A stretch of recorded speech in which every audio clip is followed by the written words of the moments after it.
and welcome to the September 2025 open meeting of the Federal Energy Regulatory Commission. FERC's mission is to assist consumers in obtaining reliable, safe, secure, and economically efficient energy services at a reasonable cost through appropriate regulatory and market means and collaborative efforts. The purpose of the open meeting is for the Commission to consider the matters that have been duly posted in accordance with the Government and Sunshine Act.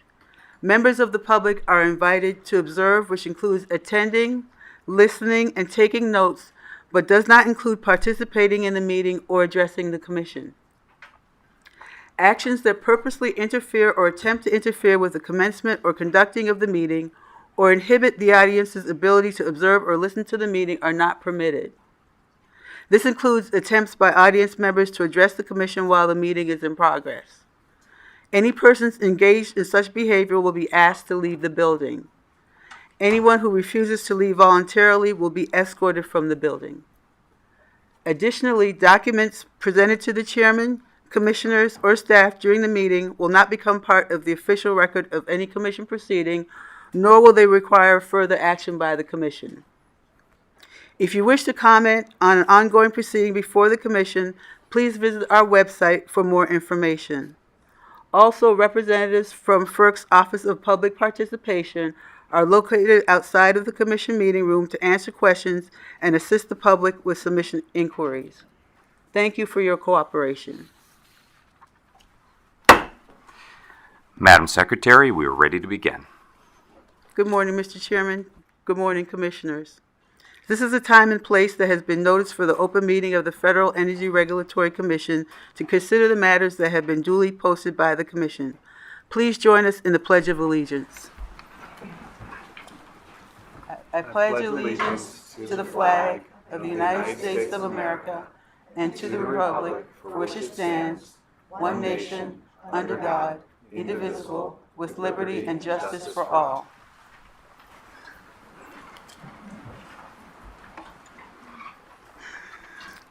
Commissioners, since the July 24th, 2025 open meeting, the Commission has issued 139 notational orders. Thank you. Thank you, Madam Secretary, and good morning to everyone. I hope you've all had a good summer. First of all, I want to begin by thanking the Commission staff and my colleagues and all of their staff for all of your support and hard work over the past month as I've transitioned into the chairman's role. And I'm honored that President Trump appointed me as FERC chairman. Americans depend on the Commission's work to enable reliable and affordable energy for everyone. We can't slow down just because we have a new chair, and thanks to our staff and my colleagues, we didn't miss a beat. I would like to highlight just a few of our efforts in August and September so far. The Commission has issued over 100 Federal Power Act orders, including notational and delegated orders. These orders supported needed transmission development. They enabled the restart of a 600-megawatt nuclear power plant, approved several utilities' plans to accelerate their interconnection queues, and implemented expanded Western energy markets. We've also been very active on energy permitting, issuing final orders and completing environmental reviews for 10 hydropower projects and 13 natural gas pipelines and LNG projects. These include some of the largest energy construction projects currently being developed in our country. On the energy export front, these facilities will help support our allies and partners with energy they can depend on, and that they can depend on America to supply as conflict around the world unfortunately persists. I also want to highlight last week, the Commission directed our partners at NERC to assess best practices to reduce wildfire risk from electric infrastructure, including evaluating the potential value of emerging technologies, such as predictive artificial intelligence for vegetation management and dynamic line rating sensors to detect and mitigate wildfire. We've also noticed a technical conference in October to further discuss the ways that the Commission can help protect people, property, and the grid from wildfires. I look forward to hearing from industry experts, utilities, and our interagency colleagues on this topic. Turning to today's agenda, I'm very pleased that we have a slate of unanimous orders today. Reliability remains in focus.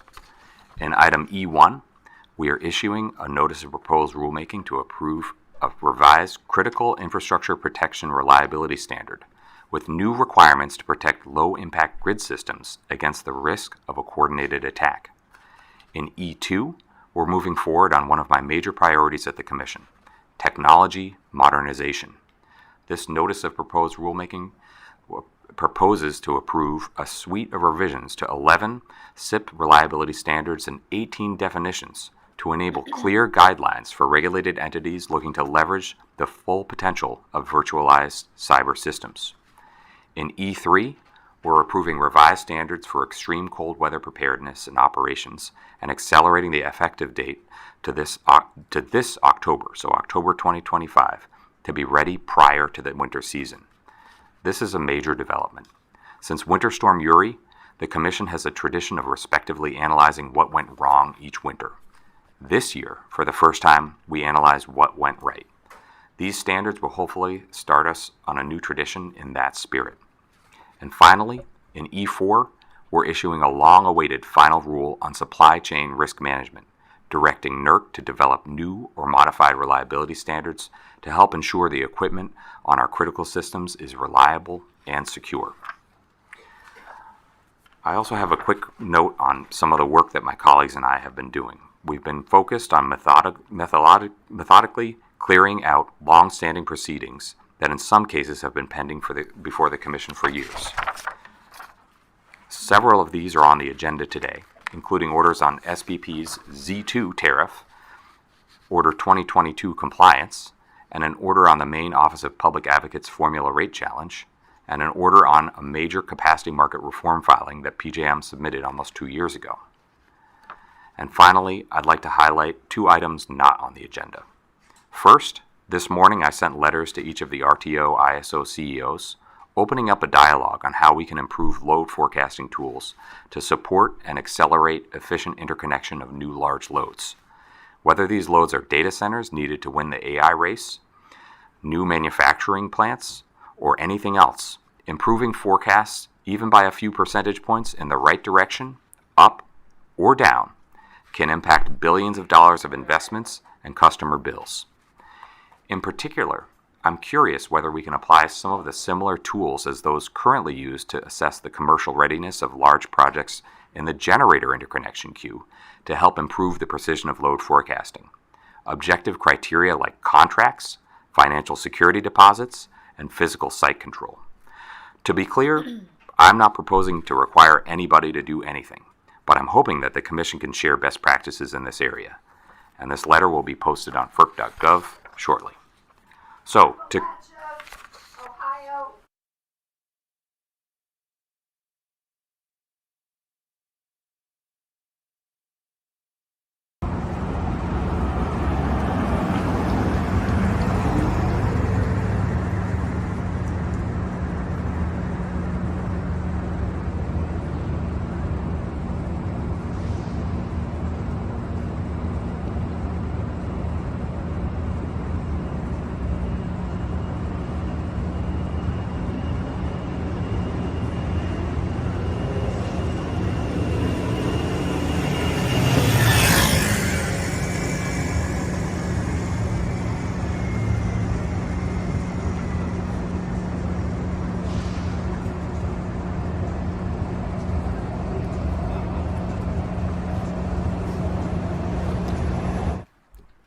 And to conclude, I would like to offer my congratulations to Laura Sweat and David Lacerte for the successful bipartisan vote advancing their nominations out of the U.S. Senate Energy and Natural Resources Committee so that they may serve with us on this commission.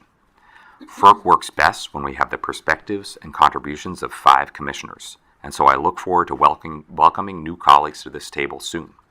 And with that, I'll turn to my colleagues for any additional opening statements or announcements that they may have. Commissioner C. Good morning, everyone. It feels natural to say welcome back after our summer break, except that even though August is the only month we don't meet here publicly to do the Commission's work, it's a misnomer to say the time between July and September is a break. We heard earlier the number of orders that the full commissions voted on over the past couple of months, and that's only a fraction of the work that our agency does day in and day out. So I'll start here where we often and rightly do, and that's to give a very sincere thank you to our FERC staff. It's true that we literally cannot do the people's work here at FERC without you, and I'm very grateful that you give your expertise and your time to this agency and to the important work we do. So thank you very much. I'll also take this opportunity at the start of a new open meeting cycle year to thank my staff for their dedication and expert analysis that they do every single day and their work for the country. They let me review and engage with the dozens of orders that come before us each week and the critical policy matters under consideration here at the agency, and help facilitate the many discussions that we have with stakeholders across the sector in public contexts like conference stages, to generator and transmission sites, and to offices and boardrooms. Those are critical, and I thank them for their work as we're able to continue at the pace that's needed for the important work in front of us. FERC is busy, and we should be. I think that's a theme that you're going to hear from all of us today. This is a time of opportunity and challenge before us, and even though we're at a point of transition in the agency here, it's certainly not the time to take the foot off of the gas, and I'm grateful for the colleagues and our staff as we keep that idea moving forward. My former boss, now West Virginia Governor Patrick Morrisey, was fond of saying that it's amazing what you can get done if you're not worried about who gets the credit for it. That's a philosophy that's been really important to me in my work here, and I know my colleagues at FERC share it, and I'm very eager for us to take that into the months ahead and the lot of work that we have in front of us here. Last week for me, I had a particularly poignant reminder of the importance of our work at this moment for the country. I had the privilege of attending Gas Tech in Milan, which is a global energy event with 50,000 attendees and over 150 countries represented. And U.S. energy policy was at the top of so many of those discussions, and for good reason. I was really glad to have the opportunity to share the stage with a member of the National Energy Dominance Council, talking about how their mission complements FERC's when it comes to our joint goals in responsible and streamlined permitting. I had great conversations with Interior Secretary Doug Burgum about Interior's vision and the ways our work here at FERC's intersects. And I talked with many CEOs and presidents and industry leaders in the LNG export space about the challenges and opportunities that are facing them in the months and years ahead. And throughout all those conversations, a couple of themes emerged that have been central to my philosophy at FERC as a reminder to keep them sharply in focus. And that's the need to get the tension right between speed and regulatory certainty. On the speed side, I'm encouraged by this administration's focus on energy as a top bill priority, and for looking for ways to move faster and to keep innovative ideas on the table. That's key for us at FERC too. We can't solve all of the issues, of course, but I never want us to be the holdup when it comes to necessary development infrastructure and permitting decisions. So as we keep looking for ways to move forward more efficiently within our statutory mandates, I'm a strong supporter of those efforts. But when it comes to the regulatory certainty side of the equation, I think that's where our role as a nuts and bolts, sometimes some would say boring energy regulator, really comes into sharp focus, because we play a critical role in doing needed policy in a fair, predictable, and legally durable way. The type of investments our country needs in energy infrastructure require confidence in our regulatory structure. And especially at Gas Tech over the past week, I talked to so many in the industry who said that as much as they value speed in what we do, and trust me, they do, they also want strong confidence that the orders we issue are worth their weight and that they'll stand up when they're tested in court. And that's something that I always keep center of mind as well. So getting that balance of responsible speed right is a top priority for me, and I know it is for my colleagues as we continue to work through these issues.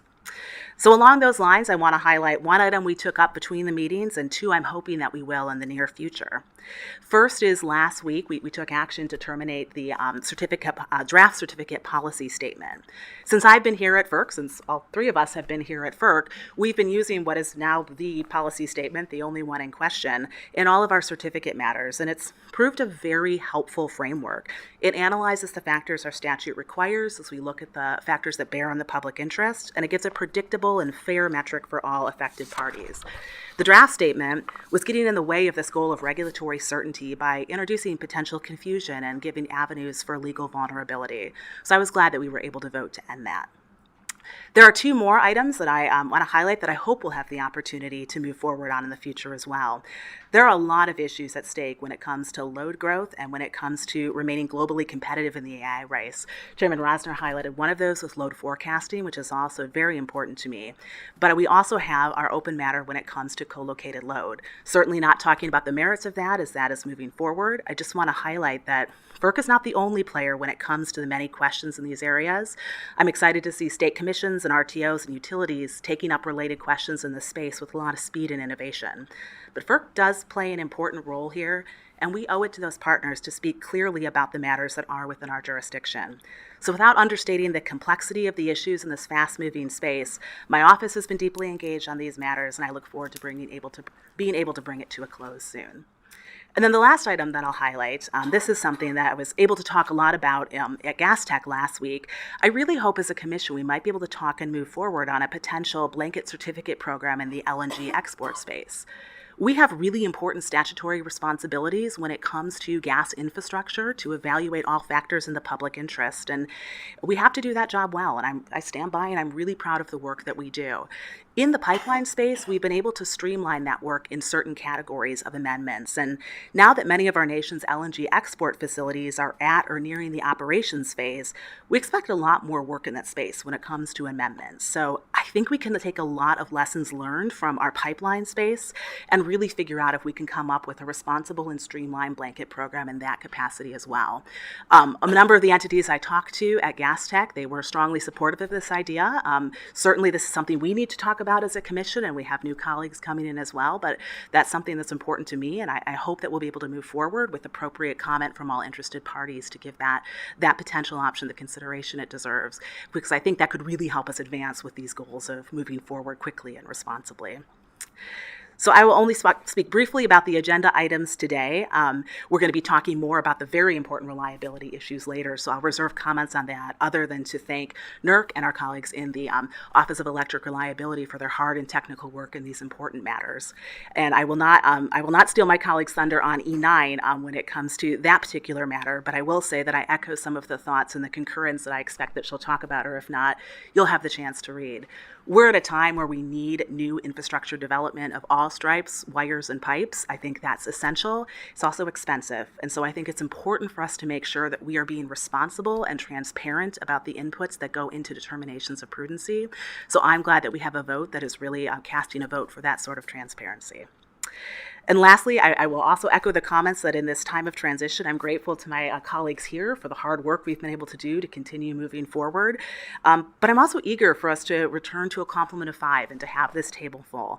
I also want to echo congratulations to our 2 colleagues who are slated to join us. I wish them well in the rest of the confirmation process. Again, one of the themes I think you'll hear from all of us is there's a lot of good work to be done. I'm excited to have more people who can join us in that task. Thank you. Commissioner Chang? Good morning, everyone. Good morning. Mr. Chairman, thank you and welcome back from the summer. I hope you enjoyed some time off in the summer months. First, I also want to thank the great staff we have at FERC here because, as the chairman said, as we make transitions around chair and other positions, and as we welcome our new colleagues, it's the staff that's working every day and keeping the beat going, as you said. And I also want to echo Commissioner C's congratulations for the staff's hard work, but also my own staff. So without them, and I say this all the time, but it's true, without their support, I really can't do my job, and it's really their education on me and helping me getting through. So I very much appreciate everybody's hard work. I want to briefly touch on load growth and the impact it has, and Commissioner C raised this.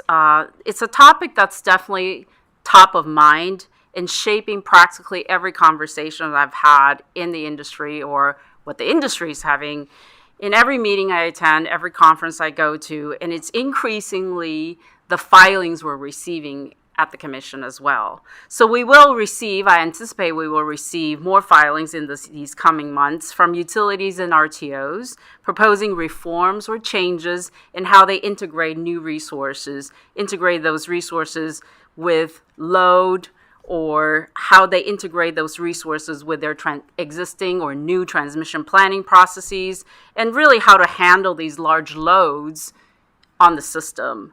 I'm committed to learning more about these large loads so that I can do my job effectively. And to that point, our team here, our small team here last week, we went to visit a data center in Northern Virginia, which is one of the large cities of data centers.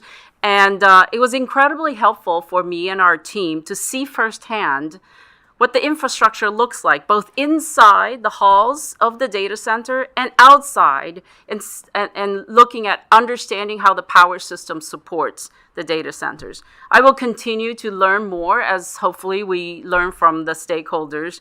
And so despite the challenges of the moment, I definitely see ways that data center can not only be sort of new loads and new needs for the infrastructure to support, but potentially contribute to the grid's reliability. So I look forward to help work through those issues. I think leadership from this commission is needed to help set the rules of the road.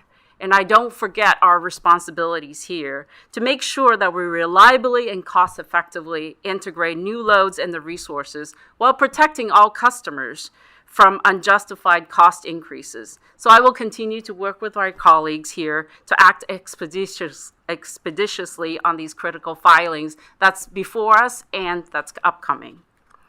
I will also save my remarks on the orders on reliability until the presentation. So I do want to say a few words on 3 dockets or 3 orders on today's agenda. First, on E7, I'm pleased to see that we take the first step, as the chairman mentioned, to address the refunds required as a result of unwinding SPP's attachment Z2.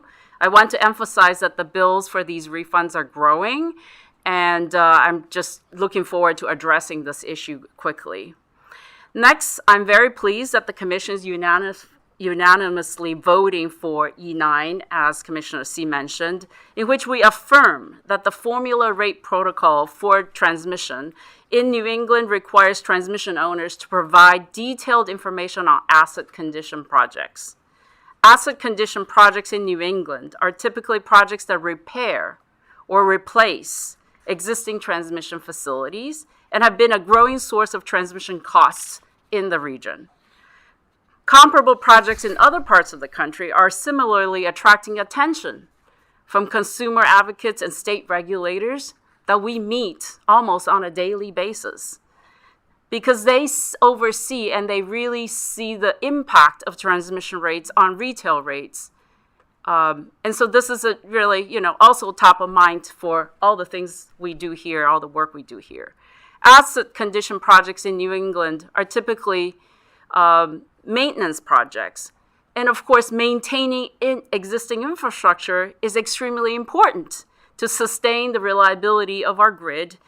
And of course, the planning and the execution of these projects typically only are operated under the purview of the individual transmission owners. So there's really no additional oversight or additional entities that's sort of watching what costs go in, how the projects are planned.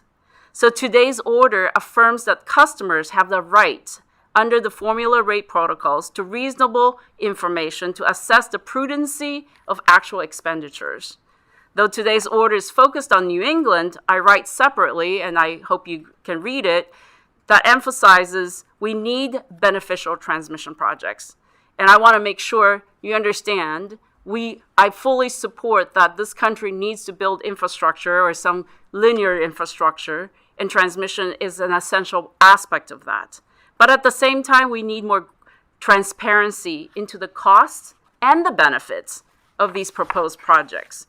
So as I explained in my concurrence, this order should be a call to action for transmission owners and planners around the country to proactively and systematically provide greater transparency into the transmission planning and costs. Customers should not have to pursue lengthy discovery efforts just to get basic information about the transmission expenditures. In particular, New England and California have made progress in this regard, but transmission owners across the country can and should do better. Transmission companies that provide greater transparency will be able to increase consumer confidence. At the end of the day, customers are paying these bills.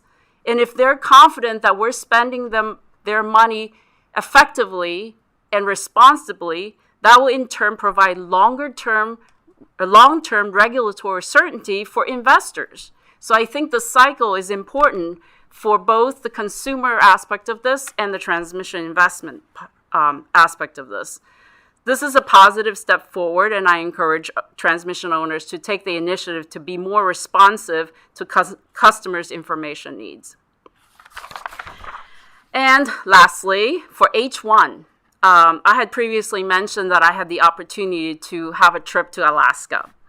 And on H1, I'm very happy to also vote to approve the stay request for the Old Harbor hydroelectric project. I had the chance to learn about this project in more detail when I had a trip to Alaska. I also want to welcome Kristen Woolston, who is in the audience. She came far away from Alaska to be at this commission, so very much welcome you and your colleague. She is the CEO of Old Harbor Native Corporation, and I want to thank her and her team that helped me understand the importance of projects, small hydroelectric projects, to the communities across Alaska. So welcome to Washington, and thank you for being here. Okay, I think that's all I have for prepared notes. Thank you. Madam Secretary, we are ready to go to the consent agenda. Thank you, Mr. Chairman. Since the issuance of the Sunshine Act notice on September 11, 2025, no items have been stricken from this morning's agenda. Your consent agenda for this morning is as follows: E5, E6, E7, E8, E9, and E10. Hydro items H1, H2, and H3.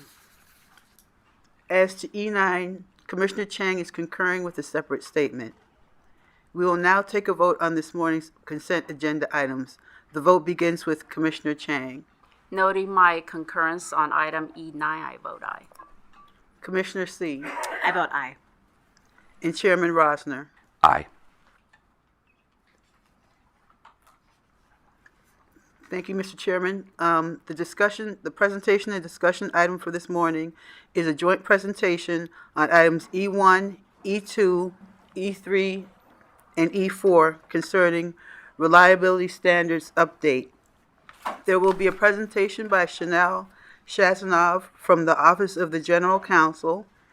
She is accompanied by Alan Rukin, also from the Office of the General Counsel, as well as Jacob Waxman, Mayor Manchada, Simon Slobotnik, and Amir Najasade from the Office of Electric Reliability. There will be a PowerPoint presentation for this item. Please turn your microphone on before you begin. You may begin. Good morning, Chairman Rosner and Commissioners. Items E1 through E4 all pertain to ensuring the continued reliability and security of the bulk power system. 3 items address critical infrastructure protection or CIP reliability standards and are cybersecurity related, while a 4th item addresses generator cold weather preparedness. I will now provide a summary of each item starting with the 3 CIP items. Next slide, please. Item E1 is a draft notice of proposed rulemaking, or NOPR, proposing to approve reliability standard CIP 311. The standard identifies the required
The standard identifies the required cybersecurity management controls for low-impact BES cyber systems, and the revisions proposed by NERC are intended to strengthen those controls.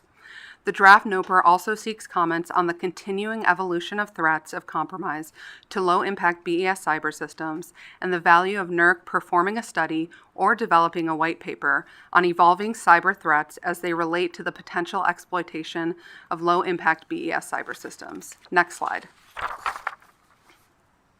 Item E2 is a draft NOPR proposing to approve modifications to multiple SIP reliability standards that holistically would enable the application of virtualization and other new technologies in a secure manner. Virtualization is the process of creating virtual as opposed to physical versions of computer hardware to minimize the amount of physical computer hardware resources required to perform various functions. While the proposed modifications do not require that entities adopt virtualization, they do facilitate virtualization and provide regulatory certainty to those entities who choose to do so. The draft NOPR explains that the proposals represent a necessary and forward-looking progression of cybersecurity requirements designed to enhance reliability and accommodate technological advancements. In addition, the NOPR seeks comment on NERC's proposal to eliminate the existing technical feasibility exception program. Next slide, please. Item E4 is a draft final rule largely adopting the September 2024 NOPR proposal to direct NERC to develop new or modified reliability standards to update their existing supply chain SIP standards. The final rule would first direct NERC to address the identification of and response to supply chain risks, and second, to extend supply chain protections to protected cyber assets. NERC must provide responsive modifications within 18 months of the effective date of this final rule. Next slide. Item E3 is a draft order approving the third iteration of Reliability Standard EOP 12 on extreme cold weather preparedness and operations. This represents an improvement of the standard consistent with the Commission's directives in its June 2024 order, as it improves clarity and helps ensure that adequate generation is available during extreme cold weather. The draft order also ensures that the proposed standard goes into effect on October 1st, 2025, in time to be implemented ahead of this winter season. Lastly, the draft order directs NERC to submit biennial informational filings starting in October 2026 and going through October 2034 to evaluate the effectiveness of the standard, whether it is being consistently applied across compliance enforcement authorities, and whether future modifications to the standard are necessary. Next slide, please. This concludes our presentation. We are happy to answer any questions that you may have. Thank you. Thank you, team. Great presentation, and for the great work that went into these orders. And I just can't underscore how much time I know the team has spent, and it's really much appreciated. I have three questions. The first one on the virtualization notice of proposed rulemaking in E2. Would you explain why the SIPs changes proposed by NERC are necessary to accommodate virtualization for those who would like to use that technology? Thank you for that question, Mr. Chairman. My name is Mayur Manchanda, and I'm a member of Office of Electric Reliability and technical lead on the virtualization NOPR. So to answer your question, the existing CIP standards framework was largely built around a one-to-one relationship between hardware and software.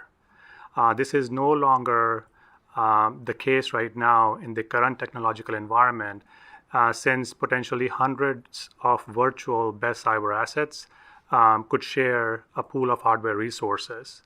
So the proposed changes under this NOPR essentially provide responsible entities necessary flexibilities to adopt as well as integrate virtualization and other newer technologies by leveraging something called security objectives. And these security objectives are essentially focusing the actual requirements on essential elements that a responsible entity must meet in order to support reliability as well as keeping a strong security posture at the same time. Although we are not requiring entities to adopt virtualization or virtualize in general, it is likely that entities are going to do so primarily because of cost and efficiency reasons. The primary benefits, for instance, of virtualization, I would say from a reliability standpoint, are enhanced availability as well as faster recovery and more flexible architecture to adapt to changing workloads. Thank you. Thank you for the answer, Mr. Machanda. The second question I have is on the cold weather standard in Order E3. You mentioned here that this standard originated out of recommendations from Winter Storm Uri and the report that FERC and NERC did there. Would you provide an update on the electric reliability recommendations from both the Winter Storm Uri and Winter Storm Elliott reports? Thank you for the question, Chairman Rosner.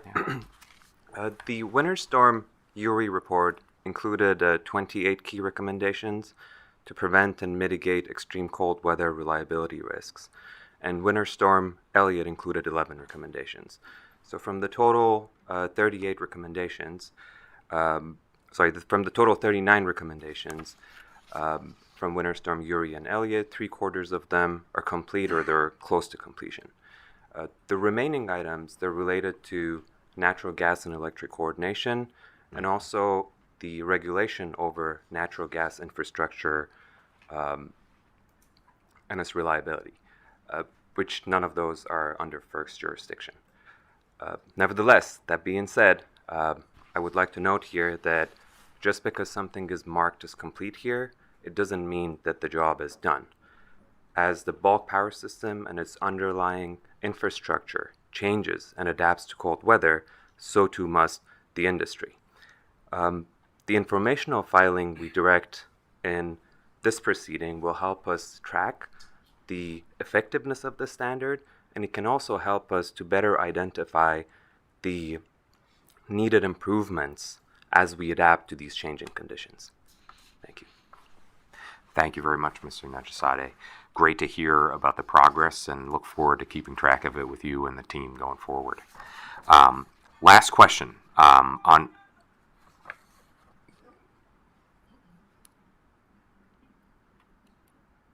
One second.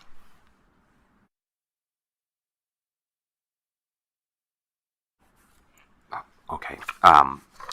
So last question on item E4. As supply chain risks continue to evolve, how do the revisions directed by this final rule help utilities stay ahead of emerging threats? Thank you for the question, Mr. Chairman. I'm Simon Slobodnik. I'm the lead for the supply chain standards. What it will do is will allow it to have a more complete and accurate risk assessment for the responsible entities that are responsible for implementing the supply chain standards. Another thing that it will do is that it will enable them a risk-based way to respond to the risks identified, and ultimately we think that these revisions will enable the responsible entities to have a flexible way to respond to risks while reducing their overall supply chain risk. Excellent. Thank you very much, Mr. Slobodnik. That is my questions. I'll now turn it over to my colleagues for any questions or comments they have. Commissioner C? Well, I will echo the thanks for the very hard work and analysis that's gone into these matters. Thank you very much to you all and to the rest of the teams. I very much appreciate that work. I have one question each on E3 and E4. So starting with E3, the cold weather standard revisions, there's been a lot of good work that's happened since Winter Storm Uri and otherwise. So can you tell us a little bit more about the new revisions to the standard and how they'll continue to build on that work and encourage generator winterization and the ultimate effects you see on reliability enhancement through this proposal? Thank you for the question, Commissioner C.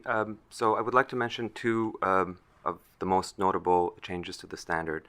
So the first one, the new revisions to the standard, they employ a generator cold weather constraint declaration approval process to facilitate timely processing in a consistent manner by the Compliance Enforcement Authority, which is typically NERC's regional entities.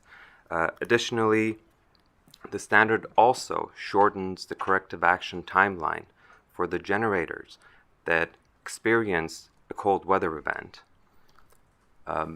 to ensure that their corrective actions are completed prior to the following winter. Thank you. Thank you. I appreciate that.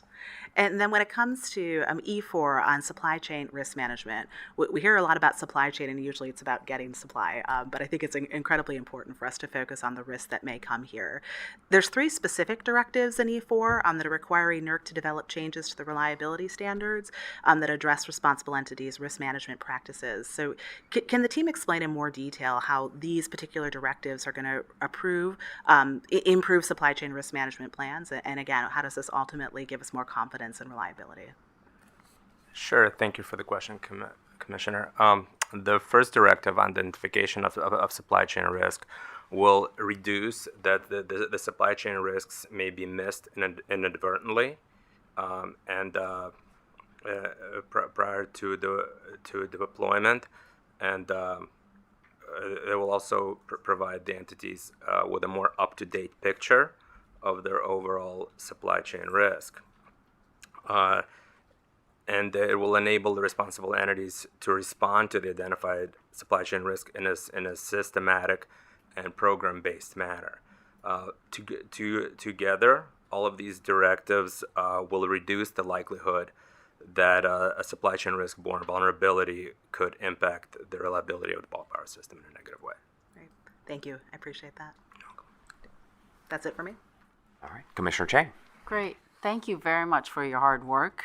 And I cannot overemphasize how important this work is. And I know we only spent a few minutes at an open meeting to talk about this, but I know it goes on through years of work from my predecessors and what the commission has done for over the years. And I know we've come a long way in and to me, the high level understanding of all of this is like, you folks are setting the standards along with NERC to really protect our system, to make sure that we live in a secure environment. And this is not just about security of our electric system, but electric systems that drive the rest of the economy. So I cannot overemphasize how important this is to protect and make sure our system's secure. And really, the U.S. electric grid deserves to have the best in class, globally, to make sure that we live in a comfortable society and make sure that when we want the power is there. I don't have a lot of questions, but I am very intrigued by the virtualization docket, and I want to just see if I understand it and maybe ask a question about that. So the concept of virtualization is basically, in the past, as you said, one-to-one, sort of like we have physical control over our assets or infrastructure, and now the world has moved on to sort of using digital representations of physical assets so that we can control them either virtually, remotely, or wherever we are. So this, of course, is my sort of simple mind in thinking about this. This also introduces a lot of vulnerability to cyber attacks. So I think this is, again, extremely important work to set standards so that it can facilitate utilities to kind of move to have the option to adopt using virtual systems, I suppose. Could you just talk a little bit more about like what kind of benefits or what kind of protections that we see down the road that we might need? Perhaps that goes beyond the docket here. Sort of what kind of protection do we need down the road because we're moving toward more sort of digitalization of the physical protection of our system. So we're no longer just like working on physical assets, but we're using lots of digital, right? So the more complex the digital system becomes, the more complex the protection needs to be. Could you just talk a little bit about the vulnerability maybe down the road and what we can what we will need to set ourselves up to kind of protect these infrastructure. Yes, thank you for that question, Commissioner. So, as I mentioned, the proposed changes within this NOPR that we are proposing to approve, they include new definitions as well. Some of them are very particularly relevant to virtualization.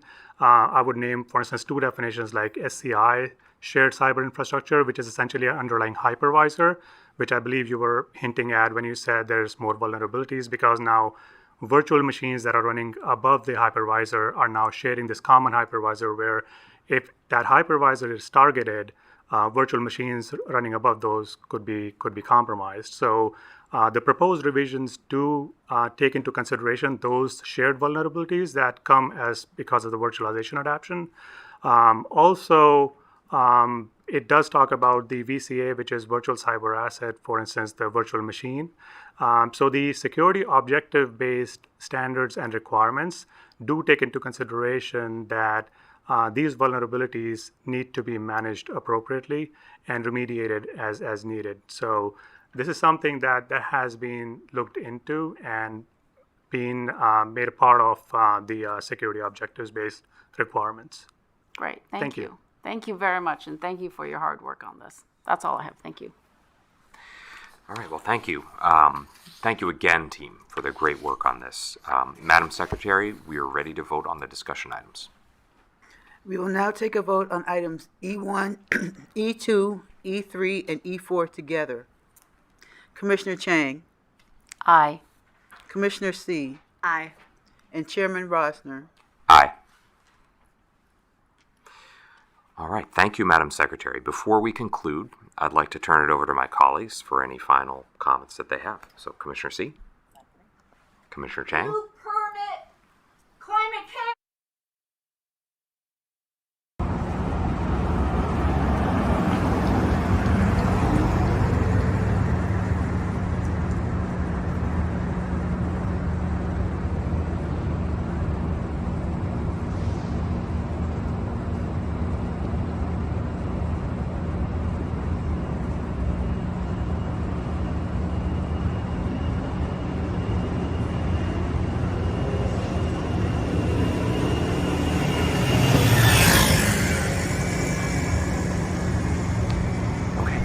Commissioner Chang, did you have comments? I just want to say that, I also look forward to welcoming our new colleagues, and as echoing what you have said earlier, the commission is always better as a full commission with 5 members. So wish them the best during the confirmation process. Thank you. I think we all agree on that. Well, thank you, everyone, for attending the meeting today. With that, this meeting is adjourned.